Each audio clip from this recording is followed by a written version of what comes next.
नमस्कार साथियों, मैं रवि प्रकाश अवन्नू आज फिर से आपका हाई स्कूल की सीरीज़ में स्वागत करता हूं। आज फिर से हम अपने चैप्टर को आगे बढ़ाते हुए आज हम चैप्टर 5 करेंगे, जिसमें समांतर श्रेणियां हैं। तो सबसे पहले समांतर श्रेणी कहते किसे हैं, अपनी स्क्रीन पर देखेंगे परिभाषा। समांतर श्रेणी किसे कहते हैं? संख्याओं की ऐसी सूची जिसमें एक निश्चित संख्या जोड़ने से, यानी जिसके पिछले पद में एक निश्चित संख्या जोड़ने से अगला पद प्राप्त हो, वो क्या कहलाता है? समांतर श्रेणी कहलाता है। ध्यान से फिर दोबारा से सुनिएगा। संख्याओं की ऐसी सूची जिसके पिछले पद में अगला पद, एक बार दोबारा से देखिएगा। संख्याओं की ऐसी सूची जिसमें पिछले पद में एक निश्चित संख्या जोड़ने से अगला पद प्राप्त हो, उसे हम समांतर श्रेणी कहते हैं।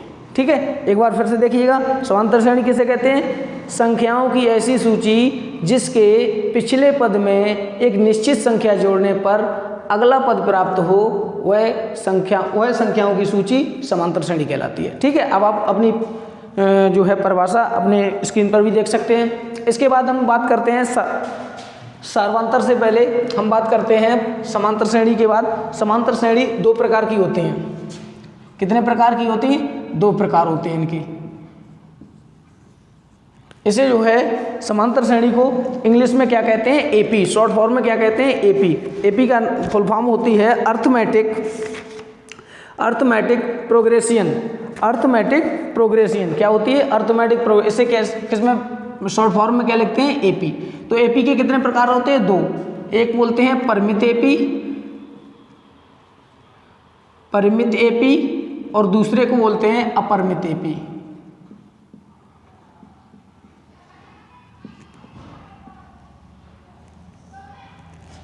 परिमित एपी किसे कहते हैं? परिमित एपी किसे कहते हैं? जिस सूची का अंतिम पद दिया हुआ हो, जैसे 2, 4, 6, 8, 10, ये क्या हो गई? परिमित एपी। लास्ट पद दिया है तो परिमित एपी। अगर इसी को देखेंगे 2, 4, 6, 8, 10 ... इसे क्या बोलेंगे? अपरिमित एपी। तो संख्याओं की ऐसी सूची जिसमें पिछले पद में एक निश्चित संख्या जोड़ने से अगला पद प्राप्त हो, वह सूची एपी कहलाती है। एपी दो प्रकार की होती है, परिमित एपी और अपरिमित एपी। परिमित एपी का जिस एपी का अंतिम पद दिया हो वह परिमित एपी, और जिस एपी का अंतिम पद ना दिया हो अपरिमित एपी। अब बात करते हैं हम सार्वंतर की। सार्वंतर की बात करते हैं तो सार्वंतर क्या होता है कि एपी में जो हम निश्चित संख्या जोड़कर अगली संख्या प्राप्त करते हैं, यानी एपी में जो हम निश्चित संख्या जोड़ते हैं जिससे अगली संख्या प्राप्त होती है, उससे अगली संख्या प्राप्त होती है, उसे हम क्या कहते हैं? सार्वंतर। इसे हम डी से डिनोट करते हैं। ठीक है,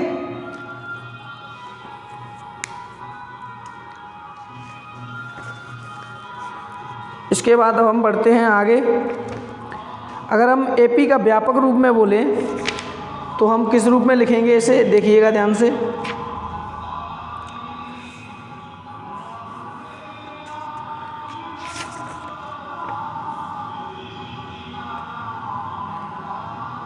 अब हम एपी को व्यापक रूप में अगर लिखें तो ध्यान से देखिएगा कैसे लिखेंगे।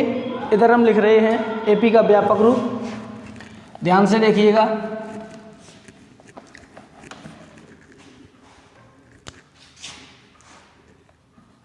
एपी का व्यापक रूप देखिएगा ध्यान से। पहले हम प्रथम पद क्या बोलते हैं? ए। दूसरा पद ज्ञात करने के लिए ए में हम क्या जोड़ेंगे? डी जोड़ेंगे। तीसरा पद प्राप्त करने के लिए ए में हम 2D जोड़ेंगे। चौथा पद ए में हम 3D जोड़ेंगे। ठीक है, इस प्रकार आप A1, A2, A3, A4 ऐसे हम निकालते जाएंगे सब पद। ठीक है, आगे ... अनगिनत तक हम निकालेंगे। तो एपी का व्यापक रूप क्या है? इसे हम इसी लिखेंगे तो A1, A2, A3 ये पद निकालने के लिए हम क्या करेंगे? डी जोड़ते जाएंगे। पहले पद में अगर डी जोड़ेंगे, दूसरा पद दूसरे पद में अगर हम मतलब तीसरा पद निकालने के लिए उसमें A3 अगर निकालेंगे तो A में हम 2D जोड़ेंगे और चौथा पद निकालने के लिए हम A में 3D जोड़ेंगे। ठीक है, इन्हीं कॉन्सेप्ट की मदद से हम अपनी प्रश्नावली 5.1 हल करेंगे। चलिए बढ़ते हैं प्रश्नावली 5.1 की तरफ।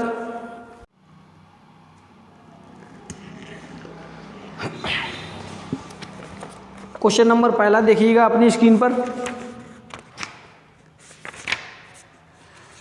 5.1 प्रश्नावली का क्वेश्चन नंबर पहला अपनी स्क्रीन पर देखिएगा। लिखा है, निम्नलिखित स्थितियों में से किन स्थितियों में संबद्ध संख्याओं की सूची एपी है और क्यों।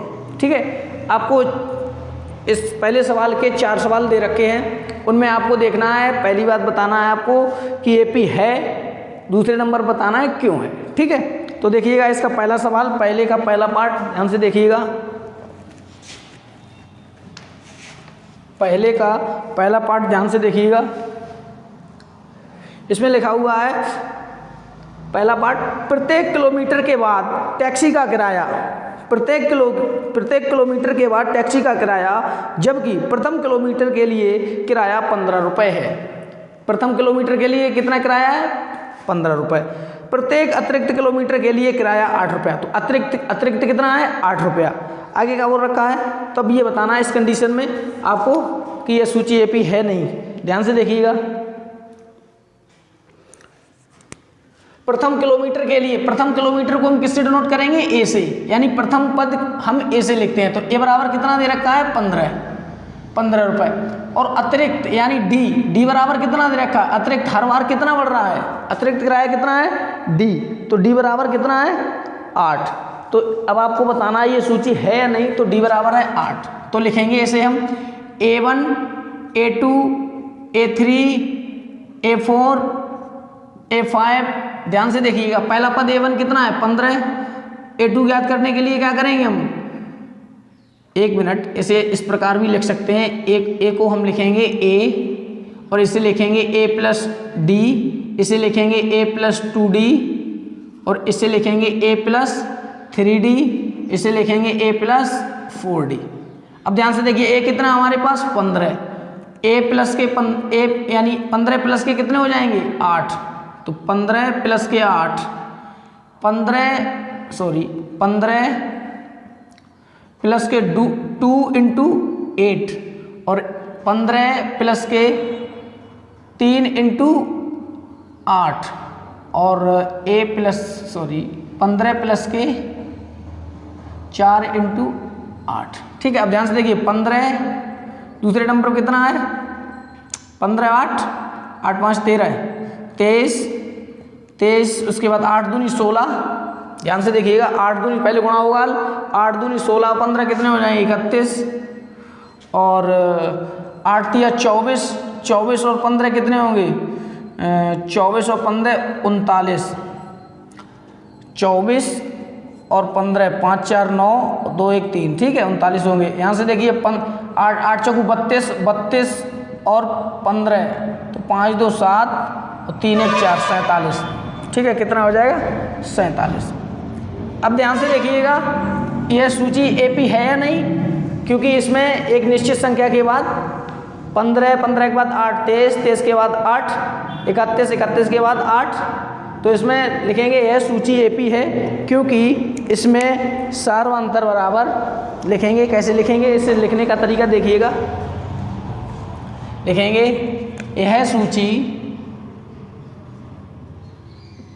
एपी है क्योंकि इसमें, यह सूची एपी है क्योंकि इसमें सार्वंतर समान है। ठीक है, सार्वंतर समान है तो क्या होगी? यह सूची एपी होगी। अब ध्यान से देखिएगा, दूसरे में इसका दूसरा पार्ट देखिएगा। ध्यान, लिखा हुआ है, किसी बेलन में उपस्थित हवा की मात्रा जबकि वायु निकालने वाला पंप प्रत्येक बार बेलन की शेष हवा का 1/4 भाग निकाल देता है। देखिएगा ध्यान से, अपने किताब में या स्क्रीन पर देख सकते हैं आप। एक बेलन है, बेलन में हवा है, ठीक है। इसमें एक वायु निकालने वाला है, मान लीजिए यहाँ पर एक पंप लगा हुआ है, ठीक। ये जितनी हवा है इसका 1/4 हर बार निकाल देता है, ठीक। एक बार में कितनी निकालता है? 1/4, फिर दूसरे बार में 1/4, फिर तीसरे बार में 1/4। ध्यान से देखिएगा, इसे समझने से पहले एक कॉन्सेप्ट हम जो बता रहे हैं आपको ध्यान से देखिएगा। मान लीजिए आपके पास एक टोकरी है, टोकरी में 10 सेब हैं। हम बोलते हैं टोकरी में 10 सेब में से प्रत्येक बार 2 सेब निकल जाते हैं। पहली बार टोकरी उठा के यहाँ पर रखी हमने, तो कितने सेब यहाँ से गायब हो गए? 2। जब 2 गायब हो गए तो यहाँ कितने बचेंगे? 8। फिर यहाँ पर उठा के रखी तो फिर 2 गायब हो गए तो कितने बचे? 6। फिर यहाँ पर उठा के रखी तो कितने बचे? 4। यानी हर बार कितने गायब हो रहे हैं? 2। उसी प्रकार इस सवाल में आपको परसेंटेज दे रखा है, क्या बोलता है? जितनी हवा है उसका 1/4 हवा गायब हो जाती है, यानी निकल जाती है, ठीक है। तो हम टोटल इसमें सिलेंडर में कितनी हवा मानेंगे? V, ठीक है। तो ध्यान से देखेंगे, लिखेंगे माना, क्या बोल रखा है उसी के अनुसार मानेंगे। बेलन में, माना बेलन में हवा की मात्रा कितनी मानेंगे हम? V, ठीक है। अब ध्यान से देखिए, V जो हमने माना है इसे हम बोलेंगे A बराबर, A बराबर कितना आ जाएगा? A1 बराबर बोलेंगे V। अब A2 निकालेंगे, A2 निकालने से पहले यानी दूसरी कंडीशन में क्या है? जितनी हवा है उसका 1/4 क्या होते ही निकल जाती है। तो V का 1/4 कितना होगा? V का 1/4, V का 1/4 यानी V गुणा 1/4, B कम B, B/4 हो जाएगा। तो B का 1/4 कितना आया? B/4, ठीक है। तो इसमें से जो टोटल हवा अभी हमारे पास कितनी है? V, B में से माइनस क्या होगा? V/4। तो लिखेंगे V माइनस के V/4। ध्यान से देखिएगा, LCM आएगा 4, यहाँ पर बटे में कुछ नहीं, 1 लगाएंगे, 1 चौकू 4 तो 4V माइनस के V यहाँ पर हो जाएगा 3V/4। ये हमारे पास क्या आ गया? A2 आ गया। अब हम निकालेंगे A3 बराबर निकालेंगे, तो A3 बराबर कैसे निकले? अब हमारे पास हवा की मात्रा कितनी सिलेंडर में बची है? जब हमने V/4 माइनस कर दी तो हमारे पास बची 3V/, इतनी हवा हमारे सिलेंडर में बची हुई है। अब हम क्या करेंगे? इसका 1/4, तो लिखेंगे 3V/4 का 1/4, तो कितना आ जाएगा? 3V/4 चौकू 3, B का गुणा 1 में करेंगे 3V, 4 चौकू 16, 3V/16 इतनी माइनस करनी है। इसमें से लिखेंगे A3 बराबर 3V/4 माइनस 3V/16, ठीक है। इसे जब हम माइनस करेंगे, ध्यान से देखिएगा, LCM आएगा 16, 4 का भाग 16 में देंगे, कितना बार जाएगा? 4 चौके 16, 4 बार, तो 4 तिया 12 माइनस के 16 एकम 16 तो 3V, तो कितना हो जाएगा?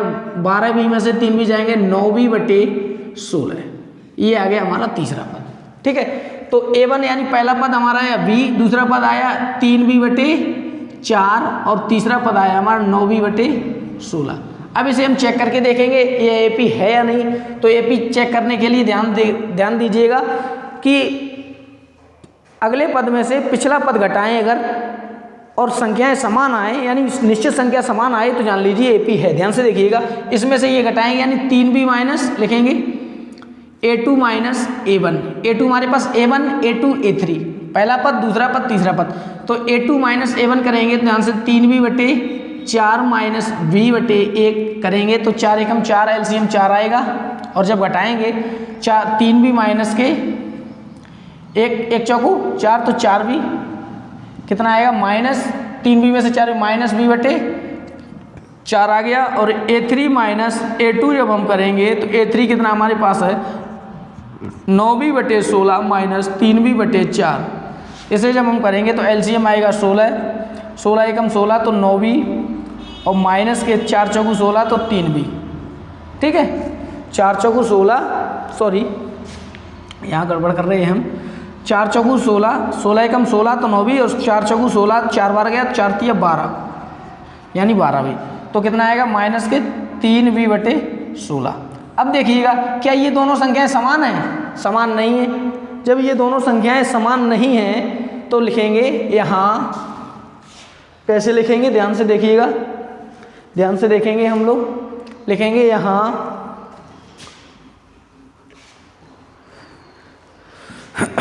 लिखेंगे यहाँ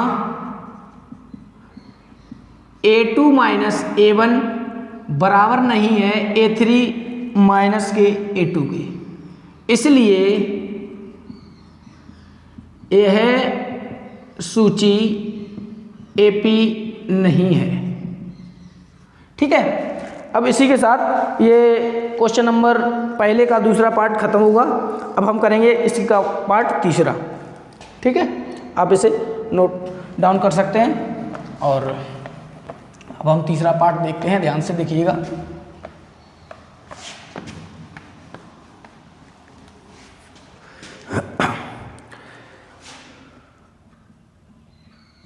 तीसरा पार्ट है, प्रत्येक मीटर की खुदाई के बाद एक कुआं खोदने में आई लागत, यानी कुआं खोदने में आई लागत कितनी आ रखी है? प्रथम मीटर खुदाई में लागत, तो प्रथम मीटर किसे डिनोट करेंगे? ए से। कितना आ रहा है? 150 रुपये। और क्या बोल रखा है? और बाद में प्रत्येक मीटर की खुदाई लागत 50 रुपये। तो और बाद में जितनी बार बढ़ रहे तो उसे क्या बोलेंगे? अतिरिक्त या प्रत्येक मीटर की खुदाई, इसे क्या किससे डिनोट करेंगे? डी से। डी बराबर कितना है? 50। अब देखिएगा ध्यान से, एक कुआं है, मान लीजिए ये कुआं है, 1 मिनट,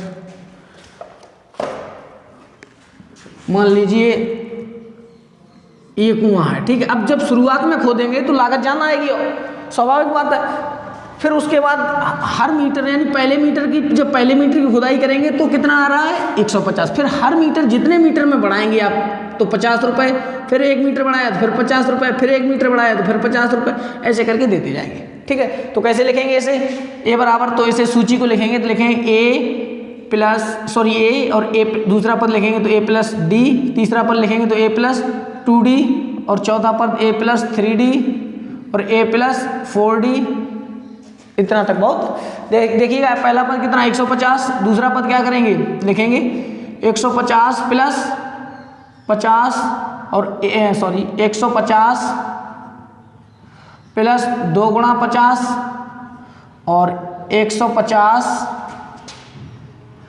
प्लस 3 गुणा 150, 3 गुणा 50 केवल, 150 नहीं, और 150 प्लस 4 गुणा 50। ध्यान से देखिए, अब 150 और कितने हो जाएंगे? 200, और कितने हो जाएंगे?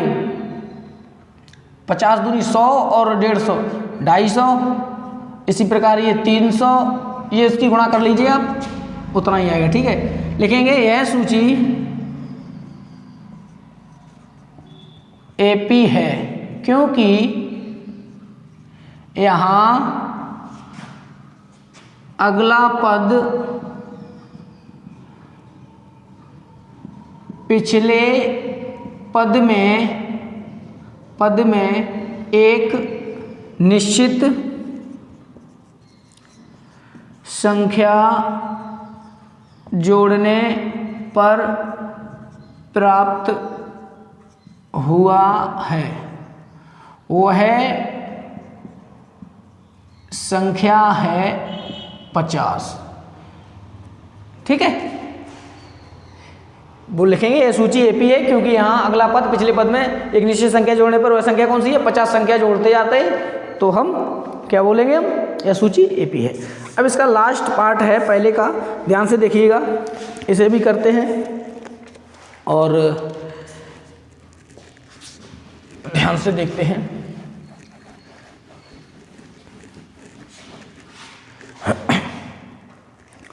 हाँ, चौथा पार्ट है इसका, लिखा है खाते में प्रत्येक वर्ष का मिश्रधन, प्रत्येक वर्ष का मिश्रधन दे रखा है आपको, जबकि मिश्रधन दे रखा है, ध्यान से देखिए, अब खाते में प्रत्येक वर्ष का मिश्रधन, जबकि 10,000 की राशि 8% वार्षिक की दर से चक्रवृद्धि ब्याज पर जमा की जाती है।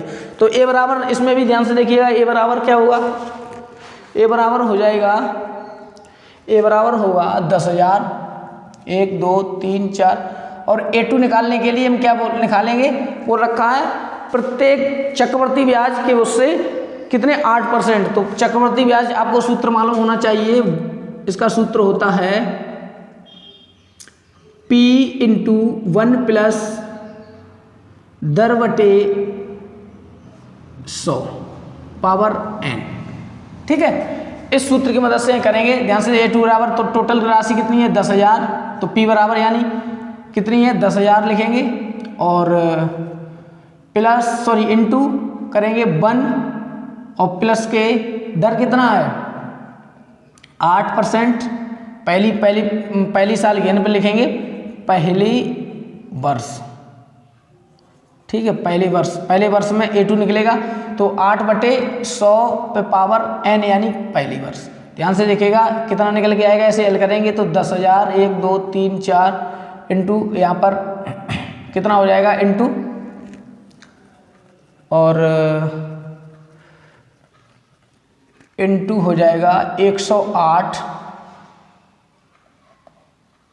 ये भिन्न कर लेंगे आप, 1 का भाग यानी यहाँ पर हो जाएगा 100 एलसीएम आएगा, 1 का भाग 100 में 100 और 108 हो जाएगा, ठीक। 1 2 0 1 2 0 चले जाएंगे, यहाँ पर कितना हो जाएगा 108 एकम 108 और 108 एकम 108 डबल जीरो हो जाएगा, ठीक। 10,800 ये कितना निकल गया है A2। अब A3 जब निकालेंगे तो A3 यानी दूसरे वर्ष, 1 मिनट लिखेंगे, दूसरे वर्ष के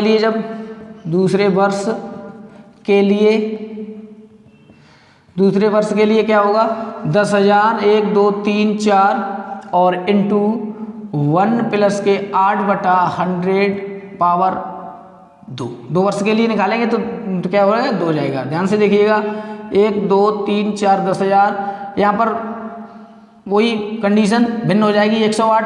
फिर दोबारा से देखिएगा तो 108/100, अब ध्यान से देखिए डबल बार है तो 108 ऊपर घात है तो 108/100 2 बार हो जाएगा। 1 2 3 4 1 2 3 4 सब चलेंगी। अब बचे 108 गुणा 108। जब हम 108 गुणा 108 करेंगे, ध्यान से देखिएगा 108 गुणा 108 तो 8 2 8 64 की 4 हाथ से लगा 6 और यहाँ पर 6 उतर 8 0 0 और 8 1 8, यहाँ पर क्रॉस लगाएंगे 10 8 80 0 हाथ से लगा 8 और यहाँ पर भी 8 उतर आएंगे 10 1 10 तो 4 6 8 8 16। माफ़ी चाहूँगा, लाइट जाने के कारण आपकी क्लास स्थगित की जाती है। इसी सवाल को हम नेक्स्ट वीडियो में कंप्लीट कराएंगे। धन्यवाद।